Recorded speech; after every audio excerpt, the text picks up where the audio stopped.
उस विभाग में जो मंत्री हैं उन पे उंगली तक नहीं उठाई जा रही है जी। ये साबित करता है कि नीतीश कुमार अभी भाजपा के हाथों में कठपुतली जैसे बन गए हैं। उनको डर लग रहा है जी। कि भाजपा के साथ अगर भाजपा की भाषा नहीं बोलूँगा जी। भाजपा मुझे बाहर फेंक सकती है। जी। ये चुनाव के बाद भी हो सकता है, चुनाव के पहले भी हो सकता है। मोदी मंत्रिमंडल का विस्तार जिसमें नीतीश को मौका नहीं दिया गया, यहाँ आने के बाद नीतीश कुमार का मंत्रिमंडल विस्तार जिसमें भाजपा को मौका नहीं दिया गया। फिर यहाँ पर जैसे ही कानून आया ट्रिपल तलाक का, नीतीश कुमार ने उसका विरोध किया।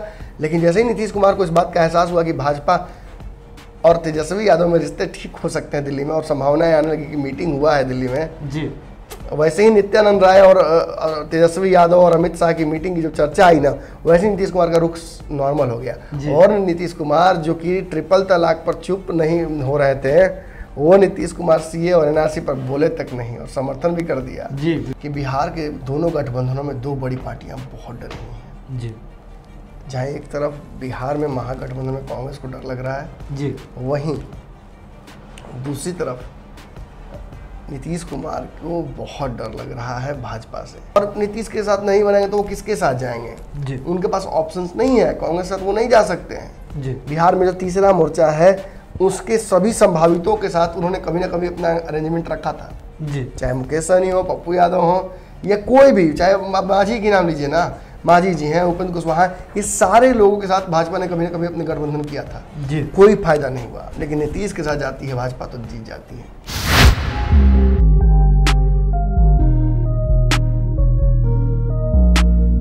जब जब बात दंगल की आएगी तो हरियाणा का नाम आ ही जाता है। हरियाणा दंगल के लिए ही जाना जाता है, लेकिन बिहार में भी सियासी दंगल शुरू है। चुनाव होने को है, संभावित है, कोरोना का समय है, बहुत सारे गाइडलाइंस जारी किए जा रहे हैं, चुनाव आयोग लगातार अपनी नज़र बनाए हुई है, लेकिन दंगल से तो बचा नहीं ही जा सकता है। तो जैसे ही दंगल की बात आई तो हरियाणा की बात आ गई। तो बिहार जो है हरियाणा बनने के कगार पे है। बिहार में ये संभावना लगातार व्यक्त कर रहे हैं, हमारे संपादक नमन मिश्रा लगातार व्यक्त कर रहे हैं कि बिहार जो है, बिहार में हरियाणा दोहराया जा सकता है, यानी कि बिहार भी जो है हरियाणा की स्थिति में आता हुआ इनकी नज़रिए से दिख रहा है। नमस्कार, मैं सुमन सौरभ हूँ और आप रातों रात देखना शुरू कर चुके हैं। शुरू इसलिए कर चुके हैं कि जैसे ही आपने वीडियो खोला आप शुरू कर चुके, और भारत लाइव परिवार का आप हिस्सा तो हैं ही। तो करते हैं शुरुआत हम अपने कार्यक्रम का। बिहार क्यों बनने वाला है हरियाणा? हमारे साथ हमारे संपादक नमन मिश्रा है, तो हम उनसे बातचीत करेंगे। बिहार जो है हरियाणा क्यों बनने वाला है? बिहार और हरियाणा में दो चीज़ें बड़ी फेमस हैं जी। यहाँ के गाँव डोमिनेट करते हैं जी। यहाँ के गंवई लोग जो हैं, जो उनकी संस्कृति है, जो उनकी विचारधारा है, वो शहरों पर भारी पड़ जाती है जी। हरियाणा के दो चार अगर शहरों के नाम आप लीजिएगा जी, तो रोहतक पटना लगभग एक बराबर है जी। और फिर आप नीचे जाइएगा तो फिर आप छोटे शहर की बात कीजिएगा, जैसे भागलपुर है या आरा हो जी। लेकिन आप एज अ होल भाषाई बंदिशों को छोड़ देते हैं तो बिहार हरियाणा में बहुत अंतर नहीं है। रूढ़िवादी लोग आज भी हमारे गांव में हैं, आज भी हमारे गांव का अपना एक कानून है, मुखिया सबसे बड़ा मालिक होता है, भगवान होता है, कहीं कहीं सामंती बातें भी सुनने को मिलती हैं जी। ये सारी चीज़ें साबित करती हैं कि हमारे लोगों का जो दिमाग में बसा हुआ है वो निकल नहीं सकता है जी। हरियाणा में भी आप देख लीजिएगा यादवों का डोमिनेंस है जी, और यही डोमिनेंस बिहार में भी है जी। सबसे ज़्यादा प्रजाति है, पहलवानी करते हैं लोग, यादवों को पहलवानी खूब पसंद है जी। वहाँ के लोग जाधव कहलाते हैं, वो उनकी पहलवानी भी बहुत फेमस है। कई पहलवान दिए हैं हरियाणा ने, बॉक्सर्स दिए हैं। देखिए, इन सब के अलावा राजनीतिक जुमला कुश्ती जो आपने कही, वो तो खैर दोनों जगहों पर जमकर होती है जी। हरियाणा ने भी इस देश की राजनीति को कई बार बदला है जी। और जो अभी फिलहाल राजनीति बिहार की है, इस पर जो हरियाणा फैक्टर है, हरियाणा जो थ्योरम है, वो लागू हो जाता है जी। सटीक लागू हो जाता है। मैं भविष्यवक्ता बनकर ये नहीं कहूँगा कि ऐसा ही होगा जी, लेकिन मैं ये कहना चाहूँगा कि ऐसा भी हो सकता है जी। लेकिन आज के रातों रात में हम ये चर्चा नहीं कर रहे हैं, क्योंकि इसको पंचनामा के दौरान मैंने बहुत अच्छे से समझा दिया था जनता को जी। और लोग भले ही मुझसे बहुत ज़्यादा इत्तेफाक नहीं रखते थे, लेकिन वो इस थ्योरम से इत्तेफाक रखते थे जी, कि ऐसा हो सकता है। राजनीति में संभावनाओं को नगण्य नहीं किया जा सकता है जी। आप अगर कहते हैं कि नीतीश भाजपा के साथ जा सकते हैं, आप कहते हैं कि नीतीश लालू के साथ जा सकते हैं, नीतीश की कोई आइडियोलॉजी नहीं है, तो क्या लालू यादव नीतीश के साथ नहीं गए हैं क्या? जी। क्या लालू यादव उस कांग्रेस के खिलाफ जिसके रहते थे, जेपी के साथ चले हैं, कांग्रेस के खिलाफ राजनीति की शुरुआत की और उसी कांग्रेस के साथ आज नहीं है क्या? जी। तो आप ये मत कहिए कि राजनीति में कुछ भी नहीं हो सकता है, और ख़ासतौर पे आप ये मत कहिए कि जब आप कहते हैं कि राजनीति में संभावनाएं बहुत हैं, तो अपनी पार्टी को लेकर मत कि मेरी पार्टी तो ये नहीं कर सकती है। सारी पार्टियां सब कुछ कर सकती हैं। जी। हाँ, अब यहाँ पे एक बात आती है कि ये पैकेज हमने आज क्यों किया। आज इस वीडियो के दौरान हम क्या चर्चा करने वाले हैं। जी। जो सबसे बड़ी चर्चा हम करने वाले हैं वो ये है कि बिहार के दोनों गठबंधनों में दो बड़ी पार्टियां बहुत डरी हुई हैं। जी। जहाँ एक तरफ बिहार में महागठबंधन में कांग्रेस को डर लग रहा है, जी, वहीं दूसरी तरफ नीतीश कुमार को बहुत डर लग रहा है भाजपा से। जी। देखिए, बिहार में अगर आप अभी किसी भी भाजपा नेता या किसी भी जदयू के नेता से मुलाकात करते हैं, कांग्रेस के नेताओं ने भी इशारा किया इस बारे में कि मन में ये चल रहा है सबके कि भाजपा नीतीश कुमार को एकदम पटकने की तैयारी में है। जी। भाजपा मौका खोज रही है कि कैसे भी नीतीश की आवश्यकता ना पड़े सरकार बनाने में। जी। अब इसके लिए कोई अगर तीसरे चौथे विकल्प मौके का भी इंतजार करना पड़े या कुछ टेम्पोररी अरेंजमेंट भी करना पड़े किसी के साथ, जैसे पीडीपी के साथ किया गया था। पीडीपी के साथ कोई जीवन भर का रिश्ता नहीं था उनका। जी। लेकिन उन्होंने अपने ही धुर विरोधी के साथ मिलकर सरकार बनाई। जी। आप वही पंजाब में देख सकते हैं, हरियाणा में आप देख सकते हैं। जी। तो भाजपा जो कर रही है ना, आप वही देखिए कि एनसीपी के साथ मिलकर सरकार बनने की तैयारी हो गई थी। तो ऐन मौके पर शरद पवार ने ताकत अपने हाथ में ले ली और उनके जो भतीजे हैं उनका पावर सीज हो गया, तो सरकार तो ओथ भी ले लिया था वहां पर। जी, बिल्कुल। तो उस हिसाब से आप समझिए, भाजपा की तरफ से दरवाजा बंद नहीं है। जी। हाँ, दरवाजा जरूर बंद है तेजस्वी यादव की तरफ से। जी। लेकिन तेजस्वी यादव की तरफ से दरवाजा अगर बंद हो, देखिए एक होता है कहना कि मैं आपके घर नहीं आऊँगा। जी। और एक ये होता है कि मैं आपके घर नहीं आऊँगा, मैं अपने ही घर में ताला मार लूँ। जी। ये अतिशयोक्ति हो जाती है। जी। आप अपने घर में ताला मारे, मेरे लिए मारिएगा। मैं अपने घर में ताला मारकर अपने आप को आपके घर से आने से नहीं रोक सकता हूँ। जी, बिल्कुल। और यही अतिशयोक्ति है। तेजस्वी यादव और लालू यादव ने ऊपर में ही अपने ट्विटर के अकाउंट में पिन कर दिया एक ट्वीट, यानी ताला अपने घर में ही मार दिया कि जो हम भाजपा के घर नहीं जाएंगे, ताला मार लेते हैं। जी। तो ये साबित करता है। देखिए, दो तरफ हैं की बातें समझिए। मैंने बाबा को भी बात बताई थी बहुत पहले जी, और समझाई थी। बाबा ने कहा था कि लालू यादव अपनी विचारधारा से नहीं हट सकते हैं। उन्होंने साफ लिखा है कि मैं भाजपा के साथ अगर कॉम्प्रोमाइज़ कर लेता तो मैं आज बाहर होता। जी। ये एक पत्थर में लिखी हुई लकीर जैसी बात है। जी। बहुत मजबूत फौलाद वाले व्यक्ति ने लिखा होगा इसको। जी। ये आप इसे ऐसे क्यों नहीं समझते हैं कि ये एक अपॉर्चुनिटी भी हो सकता है।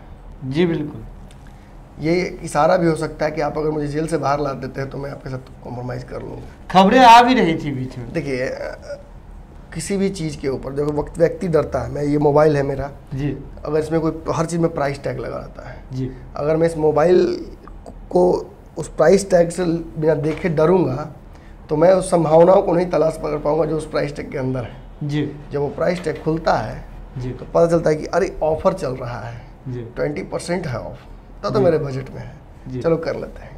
अभी बिहार की राजनीति का प्राइस टैग खुला नहीं है। जी, सारी राजनीतिक पार्टियों को डर लग रहा है। जी, मैं आपको निश्चित तौर पर यह बात कह सकता हूं कि इस बार बिहार में प्री पोल अलायंसेस का कोई वैल्यू नहीं है। जी, पिछले शायद 1.5 साल से मैं रिपीट कर रहा हूं जी, और मुझे बार बार बिहार के बड़े बड़े विश्लेषक इस बात के लिए बहुत ताने मार रहे हैं। वो कह रहे हैं कि आपकी राजनीतिक समझ कम है नमन जी। जी, प्री पोल पोस्ट पोल ये बिहार में नहीं चलता है। बिहार में बहुत कुछ नहीं चलता था लेकिन चलने लगा और थोड़े दिन में मेट्रो भी चलेगा। जी, तो आदत डाल लीजिए नई चीज़ों के लिए। और राजनीतिक रूप से अगर बिहार में परिवर्तन आते हैं तो उनको एक्सेप्ट करना, स्वीकार करना शुरू कीजिए। क्योंकि अगर आप ये सोचिए कि नहीं नीतीश जी कभी भाजपा के साथ नहीं जाएंगे, मिट्टी में मिल जाएंगे, तो नीतीश जी तो मिट्टी में नहीं मिले हैं, जीते जी तो नहीं मिल सकते हैं जी, लेकिन भाजपा के साथ जरूर चले गए हैं। अब मिट्टी में मिलाने के लिए घर में आप बैठ के मिलाते रहिए उनकी तस्वीर को मिट्टी में, जी, उससे नहीं होगा। यथार्थ है, सामने है, सब कुछ दिख रहा है। और आपको मैं ये इस तरफ से हटकर एनडीए की तरफ समझा दूं पहले, उसको फिर मैं इस तरफ वापस जी, बहुत तेजी से इस वीडियो को मैं समझा के ख़त्म करूंगा। नीतीश कुमार के मन में इस बात की डर है। जी, उन्हें पता है, उनके पार्टी के नेताओं को पता है कि उनको भाजपा चुनाव के बाद मक्खी की तरफ उठाकर फेंक सकती है। जी, ये तब होगा जब भाजपा ज़्यादा सीटें लेकर आएगी, जी, या भाजपा के पास एक ऐसी समीकरण हो जाएगा जो कि नीतीश के बिना संभव हो सकती है सत्ता तक ले जाने की। जी, नीतीश अब भाजपा के पास क्या ऑप्शन है? भाजपा के पास सबसे बड़ा ताकत हो सकता है कि वो अपने सीएम कैंडिडेट को दे सकता है बिहार में।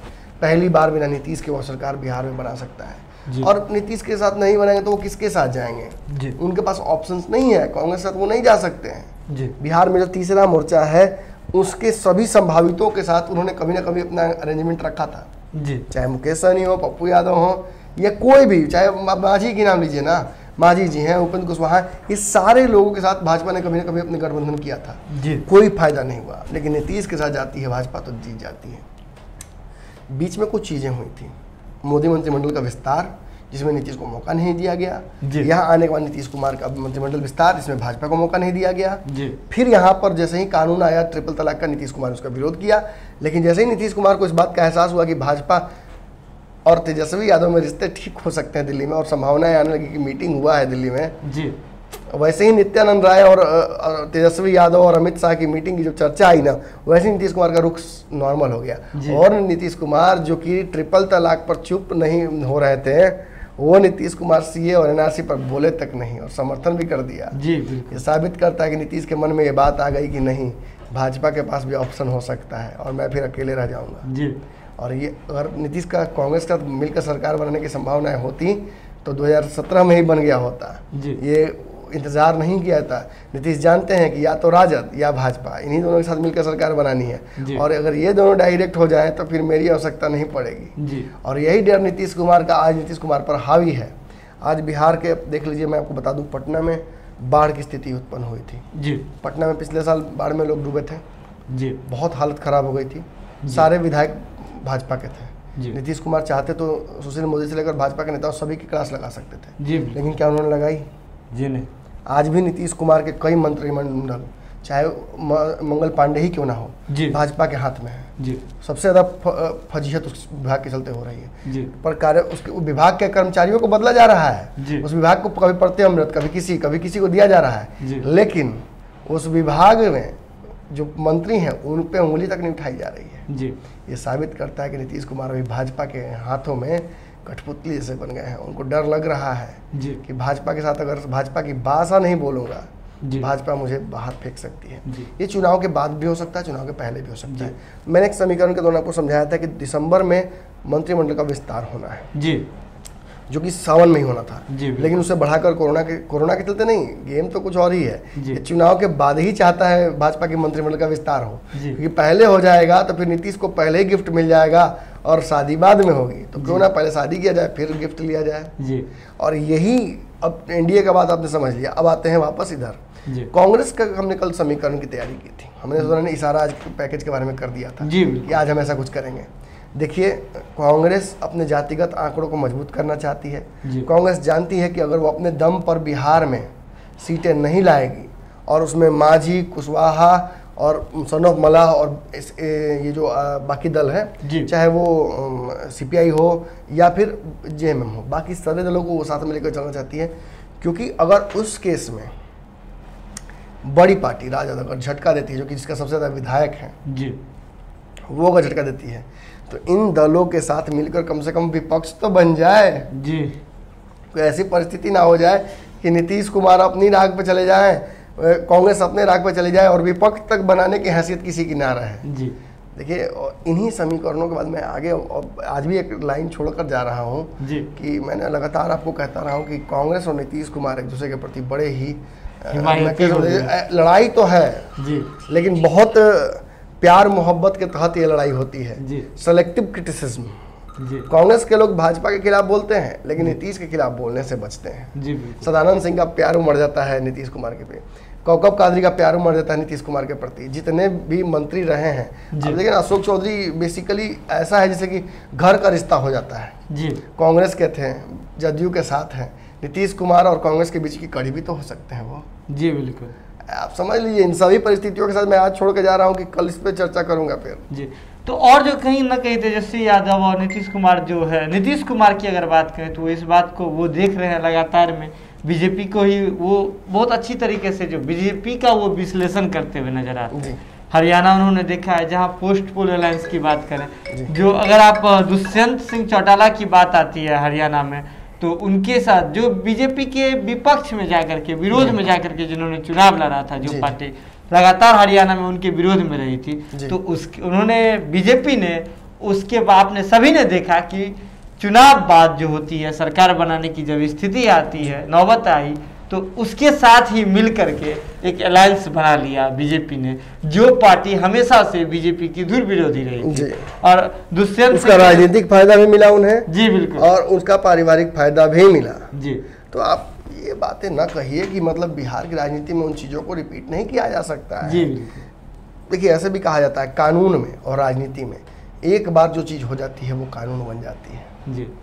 राजनीति में बिहार के नीतीश कुमार ने सारी राजनीतिक बंधनों को तोड़ दिया है जी। सारी राजनीतिक नियम कानूनों को तोड़ते हुए उन्होंने मतलब जहाँ से मन वहाँ से यू टर्न, जहाँ से मन वहाँ से लेफ्ट टर्न, जहाँ से मन वहाँ से राइट टर्न, उन्होंने सब कर दिया है जो कि बिहार की राजनीति में नहीं हुआ था। तो अब ये मत कहिए कि ये नहीं हो सकता है। मैंने बेसिकली मैं बता दूं आपको, जो क्रिकेट के जो प्रशंसक है, क्रिकेट बहुत दिन से नहीं देखा होगा उन्होंने, AB डिविलियर्स हैं नीतीश कुमार, पीछे भी शॉट मारेंगे, आगे भी मारेंगे, उनकी पूरी बाउंड्री सब उनके उल्टा बैट भी मारेंगे, उनका बैट है, वो जो चाहे सो कर सकते हैं।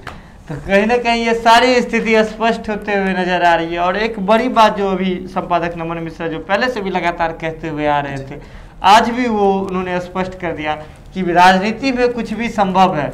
एक जो कल की बात हमने रातों रात में की थी, जिसको आगे बढ़ाते हुए आज हमने इस पॉइंट पे बात आके रख दी, हमने हरियाणा की बात बताई आपको कि बीजेपी जो है अपने जो धुर विरोधी पार्टी है उसके साथ भी गठबंधन कर सकती है। तो संभावनाएं जो तेजस्वी यादव के लिए है यहाँ भी है, या फिर यूँ कहे कि बीजेपी के लिए भी संभावनाएं हैं, ये यहाँ है। क्योंकि दोनों दलों में, दोनों जो महागठबंधन है, दोनों जो गठबंधन है, चाहे महागठबंधन की बात हो या NDA की बात हो, छटपटाहट तो दोनों जगह है। तो सारी चीज़ें जो है लगातार स्पष्ट होते हुए नजर आ रही है। और आगे क्या होगा वो तो आगे पता चलेगा, चुनाव बाद पता चलेगा। और अगर सटीक बात कहें तो सारी स्थिति जो है चुनाव बाद ही स्पष्ट हो पाएगी, पहले कुछ भी परम सत्य है इस बार, ये परम सत्य है इस बार की, कि चुनाव बाद ही सारी स्थिति जो होगी वास्तविक वो क्लियर हो पाएगी। तो खबरों का जो सिलसिला है लगातार जारी है भारत लाइव पे। आज के कार्यक्रम को यहीं ख़त्म करते हैं। आपको कैसा लगता है कमेंट बॉक्स में हमें आ करके थोड़ा सा समय आप जरूर दीजिए, वहाँ आकर के अपनी राय दीजिए, या और क्या चाहते हैं आप, अपना विश्लेषण हम लोग कहाँ करें, किस मुद्दे पे करें, किस सेक्टर में करें, जरूर आप हमें आकर के बताइए, ताकि जो आप सुनना चाहेंगे उसके आधार पे जो है हम लोग विश्लेषण ला करके आपको पहुँचाते रहें। खबरों का सिलसिला लगातार भारत लाइव पे जारी है, देखते रहिए भारत लाइव। तब तक के लिए नमस्कार। बढ़ाएं अपना कदम सक्सेस की ओर शिखर करियर इंस्टीट्यूट के साथ। शिखर करियर इंस्टीट्यूट पूर्वी भारत में एकमात्र कोचिंग संस्थान जो एक्सक्लूसिवली है मेडिकल एंट्रेंस एग्जाम के लिए।